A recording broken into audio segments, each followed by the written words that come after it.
And there we are. Hi, everyone. Welcome to Recovery Talks on this beautiful Thursday, I believe it is. We're really excited to have you. This is Yana, and we have Peggy Beckler, who is the incredible mom of Brian and Katie Beckler. Brian is one of our outreach and engagement specialists, and Katie's also in the field as a CERPA, Certified Recovery Peer Advocate. And Peggy is here to share with us her experiences and information about being an affected family member. We've had a number of conversations now talking about the need to talk about families, the effect on families, the experiences of families. And today we will be focusing on that. And really, thank you, Peggy, for coming on. I know it was super short notice. And I'm really excited to hear about you some more and some of your experiences being a mom and being in a partnership and a marriage with someone that had substance use disorder. So if you'd want to share some thoughts, whatever you're comfortable sharing, as I mentioned, of your story, and any thoughts, advice you might give folks, resources. Sure. So yes, thanks, Yana, for asking me to do this morning. And hello, everyone. So yeah, my name is Peggy Beckler, and I just finished my CERPA P, and I am going to move on to the CERPA F training, which is the family training, the beginning of August. That's really And so I'm hoping to, go further with that and get this out there, that families are suffering almost as much as the substance abuse users in recovery or not in recovery. Absolutely. I always say, the families suffer just as much, but they don't have a substance to numb it all out with. They actually are present for the experience.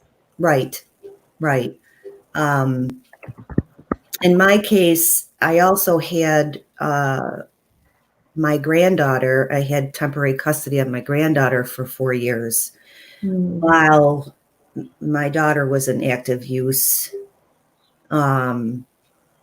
Brian's use came after that. But so there were a lot of emotions and feelings and fear for me in that situation. Yeah. I talk to a lot of parents, and obviously my parents, and I've put them through, my own addiction, and I just cannot imagine what it's like, being in the field for a while now. I just can't imagine what it's like to watch your child go through addiction and feel so powerless, not being able to stop it. Absolutely. That's that is the worst part. Well, I mean, accepting it, first of all, is very difficult. And then realizing that you are helpless and feeling hopeless. And for me, I was always the the caretaker and the fixer. And, I'm gonna figure this out, and I'm gonna make it better. And I slowly, painfully found out that wasn't going to happen. The first stroke of luck that really helped me out was the Naranon. That's I learned about Naranon, and I started going. And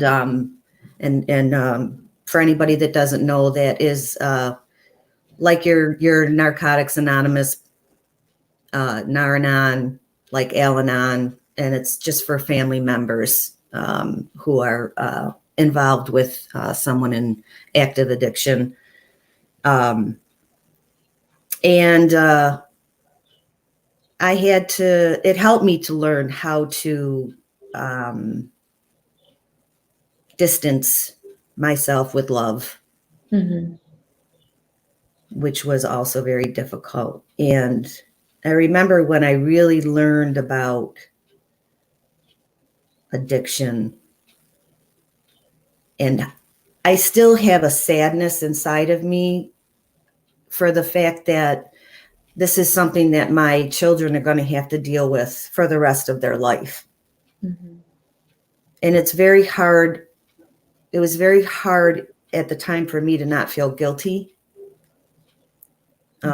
because I was in that, was married to an alcoholic who was abusive at times, verbally, physically, emotionally. And I subjected my kids to that. And I blamed myself for a long time. Mm-hmm. Luckily, they don't blame me, Mm-hmm. which has helped me to get past that. But I think a lot of parents, first of all, if you're not knowledgeable about addiction as a parent, maybe your spouse is involved, or your significant other, or your brother or your sister, whatever the case may be, is to find out, not, the knowledge, find out what this is all about, and learn as much as you can about the disease. Mm-hmm. Um, Knowledge is key, especially, and you said it right there, the disease, right? It's not the moral failing. It's not a lack of willpower. It's a neurological disorder. And I know through those Nar-Anon or Al-Anon programs, there's the 3 Cs, I believe it is.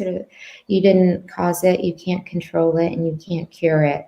Right, but you touched on families experience so much shame. There's so much blame. mhm. People are saying things like, well, what happened with the parents? How did the parents allow it? And all these really stigmatizing things, until you experience it for yourself, which I hope, right? The hope is that no family will ever have to go through it.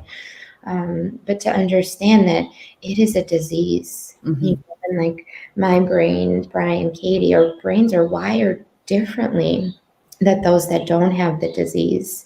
And families, it's so important to educate and to seek out those resources you mentioned, so you know that you're not alone. And there is that support that's non-judgmental, non-stigmatizing, people that really understand what you're going through.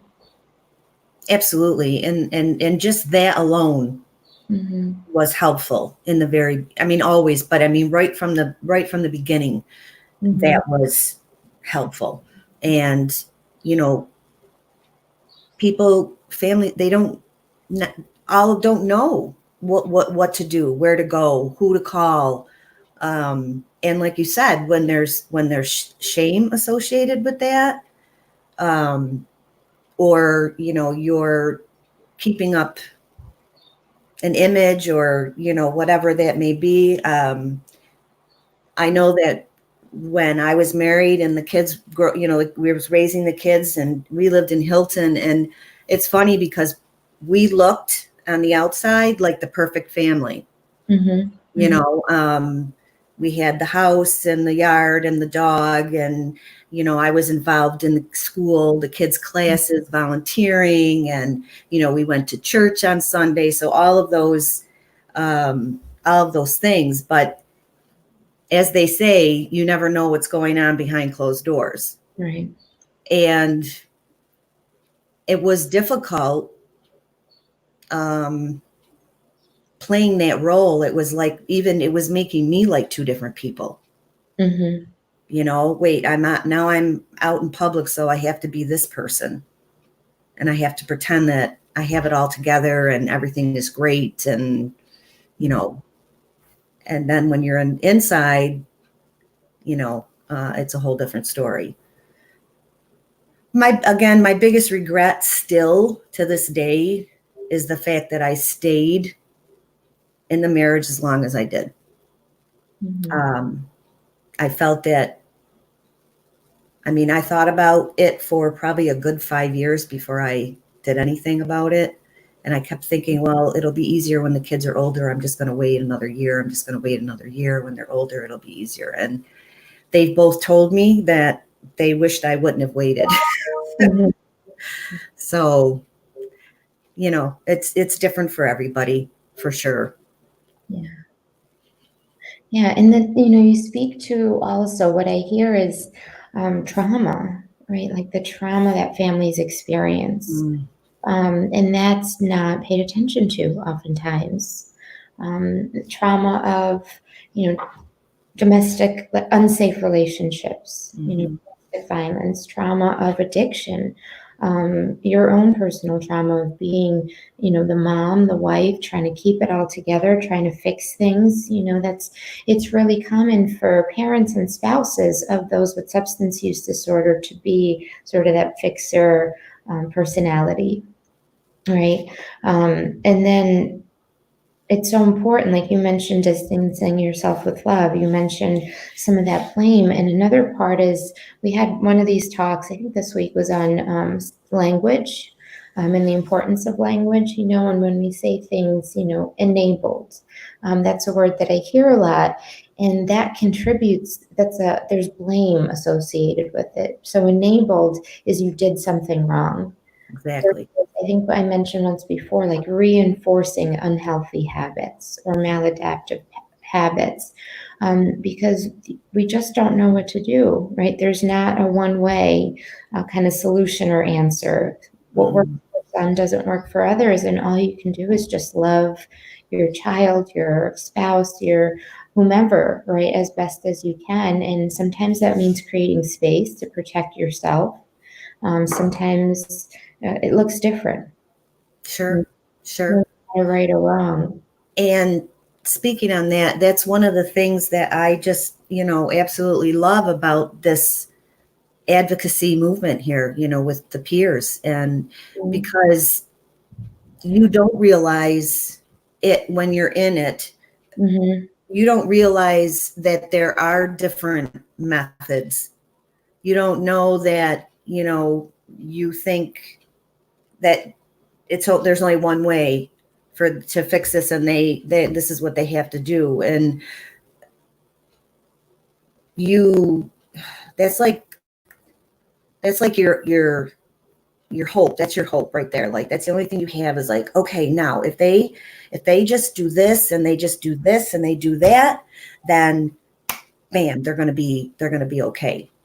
Mm-hmm. And it's not normally the case. And I just love now that, people are realizing that, there are different pathways for different people, because everybody is different. Mm-hmm. Mm-hmm. Whether you share the same disease or not, it's different. Right. And for both of my children as well, they both kind of had a little bit different pathways too. And I had to, accept that, and support that. And sometimes that was difficult as well, because as a parent or as a mother, you like to think that you probably know best. Mm-hmm. Mm-hmm. And, so, there were a lot of times when, I don't know if that's the right thing to do. I don't, and Mm-hmm. I had to let go and let God. Mm-hmm. And I remember when I first heard the Serenity Prayer, I thought, that is a universal prayer, no matter who you are, whether you're in recovery or not. Those are words to live by for me. And I say that prayer a lot. Yeah. And then, right, there are, we know there are red flags at times, right? And it's sort of like that acceptance of allowing the person to have their own journey, because we can't control it. Mm-hmm. Can't like force them to see something that they can't. It's an experience that we have to let go of, right? Like you said, the serenity prayer. And I'm wondering too, since you've gone through the SERPA training, how has that kind of changed or impacted your view or knowledge or your thoughts on addiction, on recovery, families? So, I mean, basically, like I said, I'm just so happy to have learned about the different pathways, and that they are being accepted now as well. And I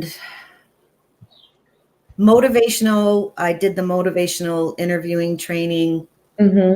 That was phenomenal and very, very helpful. Just to learn how to talk about it or talk to the person in recovery or even the family member, is to not be saying, this is what I think you need to do. Right. And that was me. I mean, that was me all day. I always had a plan, like, okay, now we're going to do this and then we're going to do that. And then, what is it, like tunnel vision, because it's all going to work. Right. So it's a whole different mindset for sure. And it's all about acceptance. I mean, it's just a huge part of it. And that's hard. It's hard because every parent, you love your children. There is no one in this world that you love more than your children. For me anyway. And you will go to the ends of the earth for them. And when that doesn't work, you are just lost. Or you may feel like a failure. Think, wow. Or maybe they think you're a failure because maybe they've always thought, well, you should, you're the mother, you have all the answers, and so that's part of the acceptance, I think, too, as a family member and especially as a parent. We have to humble ourselves a little bit and say, yeah, you know what, I don't know everything. And that's hard to do. That's really hard to do. Because you, as a parent, you are all knowing, right? Even to the kids as they're young, all knowing, all powerful, superhuman. And then they age and, teenage and, normal rebellion, right? Teenage years. I've never heard anyone kind of talk about them as being great times for families, but then there's that shift, but, mom knows best, right? That's something ingrained in our society too. Right. And to see your kids doing things that aren't the best thing for them, is incredibly difficult, and not being able to stop it. But it's also, you mentioned about getting support for yourself and getting resources, things like Nar-Anon, things like family support, because it's really, I hate this analogy because we use it all the time, but putting your mask on first, right? So really looking at your self-care, because you were balancing so many things, trying to fix everything, trying to control everything, and you were really hurting. Right. So for families, I think it's instinctual to not focus on themselves, not look at their self-care. Parents come to me and they're like, how do I fix my child? What do I do with my partner? My answer is, what are you doing for you? What are you doing to keep yourself safe mentally, emotionally, physically, your own self-care? Because it takes a toll, right? We said it's the difference is there's not a substance to numb with, right? You remember every moment, you're present for every moment. So it's so important to seek out those supports, and that the education, right? Like knowing those pieces where you may be all knowing, right? but addiction does not discriminate. Addiction takes over our minds, our brains, and all the knowledge in the world, unfortunately, isn't able to stop it. Right. Right. And there's just, I know there, I hate to say, like, I still have such a sadness within me. You know, I mean, even though God, you know, I've been so blessed with their recovery. I mean, I feel like I used to say, oh my God, I only have 2 children and they're both have, you know, substance abuse disorders, and oh, poor me. And, you know, but since they've been in recovery all these years, I mean, it's just been such a blessing. And some people in my circle, you know, say to me, you know, it's a miracle. Actually, it's a miracle. And I believe that. And I hate to say that it makes up for all the suffering, because it doesn't. But then again, in a way, it kind of does, because I'm not still suffering that way. Right. I will never forget, but I'm not feeling those hopeless and helpless feelings anymore. Yeah, and I think, you know, people with substance use disorder, people in recovery, are some of the most talented, hardworking, you know, passionate people, because of the perseverance, the resiliency, being able to go through really painful, traumatic experiences, and to kind of to enter recovery, right? And both your kids are now helping other people on their journey to recovery. Is such a gift to be able to, you know, share.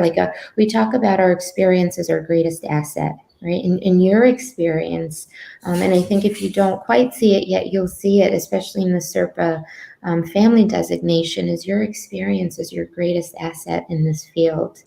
There's such a connection and such a camaraderie. And it is, although it is a lifelong disease, you know, people live their entire lives, right, in recovery.